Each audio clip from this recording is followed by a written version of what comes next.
My name is Hannah, and I am only 19 years old, but I have been married 3 times. I know, you will think that this didn't happen or that I'm too spoiled. But it's not like that. It's just my fate. I grew up in a country village. My parents were strict. First of all, they valued responsibility in people. If someone made a promise, they must keep it. So it happened with me. When I was a kid, I used to play with Alex a lot. He was my only friend. In addition, our parents were also friends for many years. And once Alex's father swore that he would marry his son to me, with the permission of my parents, of course. In general, both sides were not against such a union, because our marriage foreshadowed stability, reliability, and trust. Alex and I didn't love each other, and we both felt it. The wedding took place when we were 16 years old. In our country, this is considered the norm. The parents gave their blessing. Oh, you won't know how many tears and tantrums my ancestors endured after they told me to marry Alex. I protested day and night, went on hunger strikes, tried to run away from home, and threatened to kill myself. Alex was calmer, but he admitted that the last thing he wanted to do was marry me. In the end, we were not able to defend our wishes. We were both given an ultimatum, either that or nothing at all. It was cruel of them, but the adults assured me that we were the perfect couple, and a marriage of such parties as ours would only bring happiness. The wedding was gorgeous, with about 300 guests invited to the ceremony, and all were from difficult backgrounds. Our parents made a choice not only in fate, but even in wedding dresses. I was also disgusted with my wedding dress, but I was so upset that I preferred to remain silent. The guests, of course, were satisfied. Alex and I sat at the table and didn't look at each other all night. Look, I understand that we don't love each other, and I also understand that we are just pawns in the hands of adults. Just like you, I don't want to spend the rest of my life with someone I don't love, but I don't want to ruin the strong friendship between our parents either. This is dangerous for both sides. Therefore, I suggest that we wait for some time for the emotions to subside, and then we will come up with something, Alex suggested. I agreed, but there was no other way out. Later, my parents started hinting at grandchildren, and we pretended that we were in love with each other and that we were incredibly happy and that we were looking forward to becoming parents. And then one day I ran home crying and hysterical and told my mom that Alex was cheating on me. I screamed that I would never forgive him for this. Alex talked to his parents and said he was sorry, but the girl was pregnant with his child and he was going to live with her. Of course, it was all a setup, and that girl is his favorite girl. They started dating before our marriage. With my fictitious husband, we never slept together or even had dinner. In general, we kept as far away as possible. The plan worked. I left my husband, he married his beloved, and at the same time, my parents sort of continued to communicate with each other. I didn't go back to my parents' house. I couldn't go on living among people whose interests are more important than mine. So I decided to rent an apartment and live on my own. I was just 17 years old at the time. During my marriage to Alex, I met a guy named Philip. My relationship with him was real. For the first time, I wasn't faking it when I looked at him. Philip knew all about it, so in order not to shock Mom and Dad, we decided to live together in a civil marriage, in secret from everyone. He was 7 years older than me, which also attracted me, because it's great when a man knows what he wants. And all this comes with age.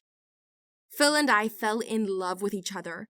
He had difficulties with work, so I worked, paid for the apartment, and bought all the food myself.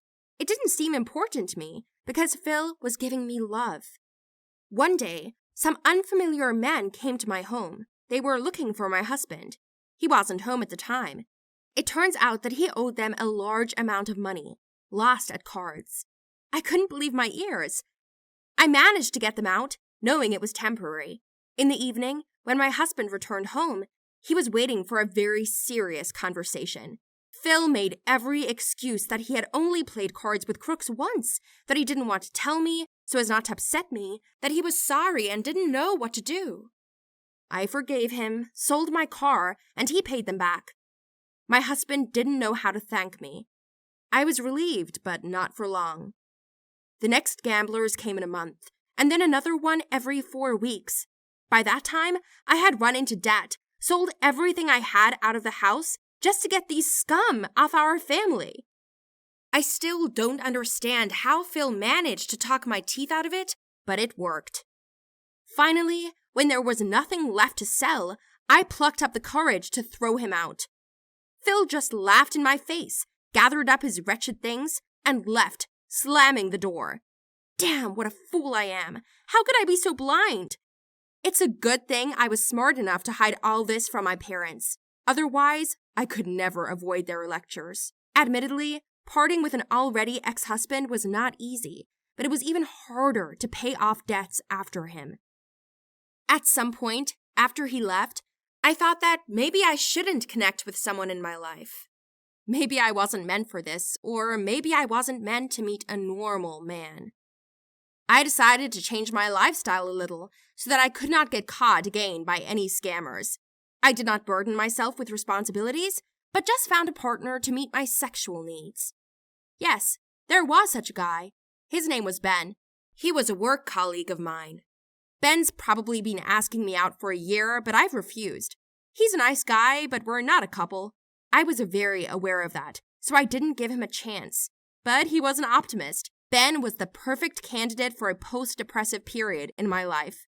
He was good to me, gave me everything I needed.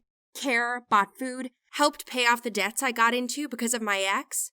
He loved me. I don't know why, but I did not in return. My mother had hinted at it, but since the last time they'd forced me to marry Alex, my parents hadn't pressed me anymore. My mother said that no one would treat me better than Ben. Maybe she was right. So I let him come to me, but only physically.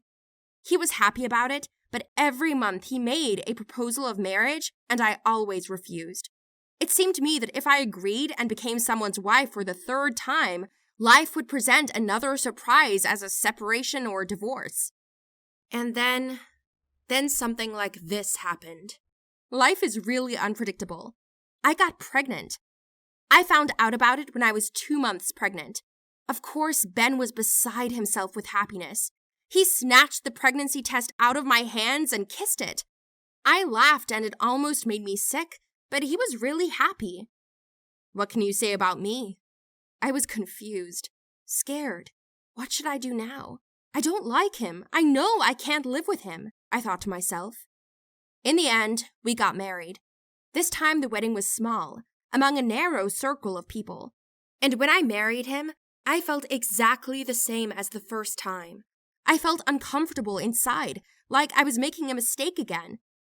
At the end of the evening, when all the guests were already at the party, I told Ben that I would go home and asked him to accompany the guests himself. He wanted to come with me, but I said I would wait for him at home. I took a taxi, went to my apartment, packed my things, changed my clothes, and went to the train station.